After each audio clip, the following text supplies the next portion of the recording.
So I'd love to highlight, what are the Prospect Greenlights? So Yeah. you witness something, then in your head you're like, ooh, like they might make it. I love your term. We're going to steal that. We're giving our time, to your audience. So let's do a good job for them.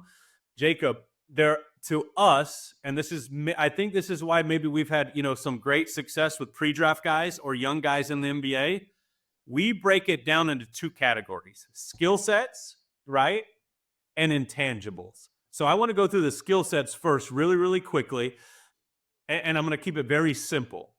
Guys who have an adequate, really adequate handle and passing ability, handle, footwork, passing ability, the basic fundamentals of basketball that have been taught and trained the right way. I'm going to say that again: handle, footwork, and passing that have been taught and trained the right way. I'm not going to say any names right now.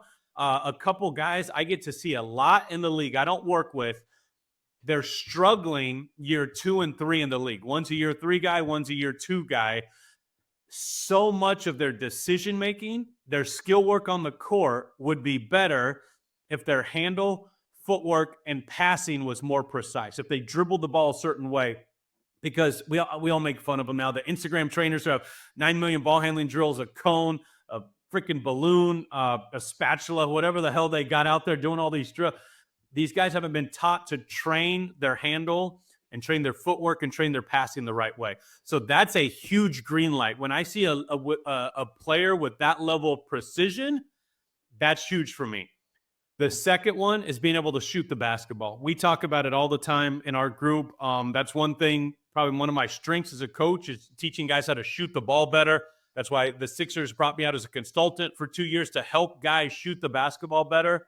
We always say shooting is the separator. And I know you wanted to talk about undersized guys at some time, but being able to shoot the basketball, being able to take and make threes within their position is huge skill-wise. The third thing, I think this is a skill that can be developed, but conditioned. Guys have to be conditioned to guard, conditioned to sit in a stance, conditioned to run the floor. Dudes think they're in shape, then they come to Phoenix and they're like, oh my gosh, I've never trained this hard or this fast. I've never trained with this amount of speed or this amount of force. So conditioning for us falls in those skill sets. Don't get it twisted, though. Anyone listening, they're like, oh, I got a great handle. I got a great trainer. Oh, I could shoot the ball, and I'm in phenomenal shape. I tweeted it the other day.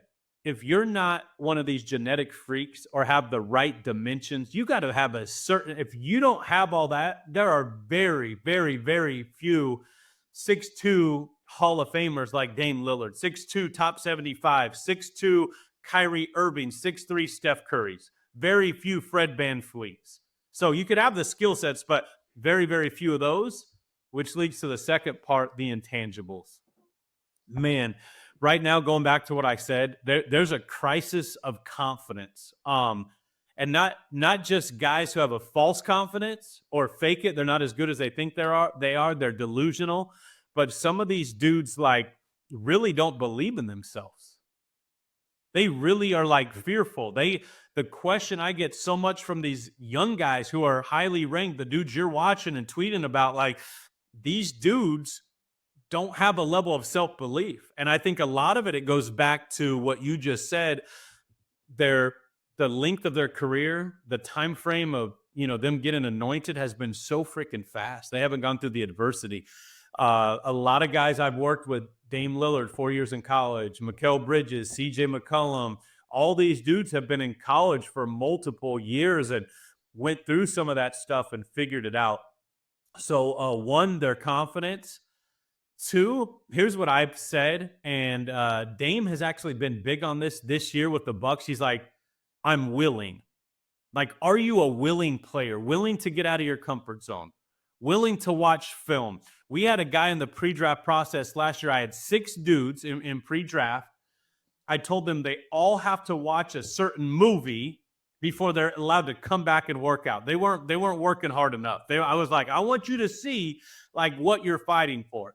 And the movie was Cinderella Man. Russell Crowe. He has to box and fight for freaking milk money to feed his family. I'm like, guys, this ain't fighting to play Division I anymore. This ain't fighting to be an AAU All-Star anymore. You're fighting to get a freaking job.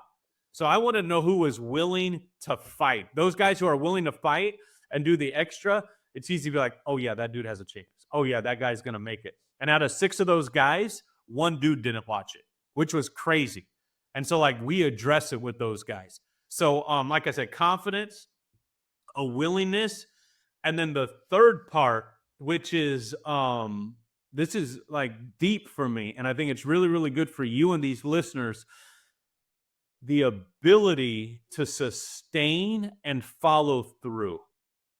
I'm going to say it again. The ability to sustain and follow through. Everyone is great the first week of school. Everyone has straight A's the first week of school. Some people stop doing their homework the second week. Some people stop doing it the third week. Some people stop doing their homework a month later. There's a few that always do their freaking homework. They could sustain mentally, physically, emotionally. They could sustain spiritually. They do all these things in their life. So now they could follow through on what they want most.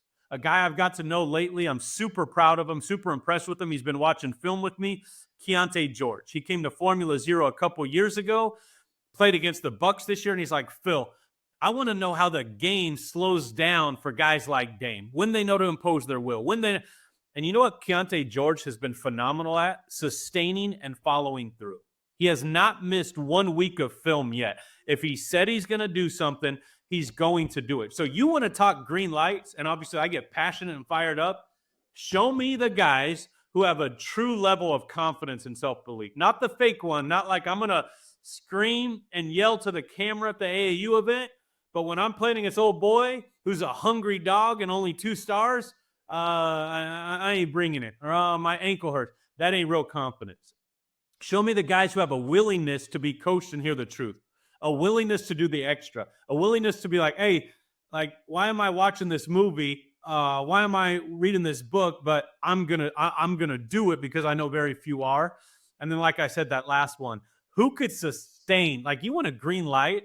Who has that capacity to sustain and continue to follow through on who they said they wanted to be, what goals they set, and where they're trying to end up? Like, those are some big-time green lights, intangibly. And then when you combine them with some of these skill sets or these talents, man, I think it's over. Then you have a chance to really, really become who you want to become.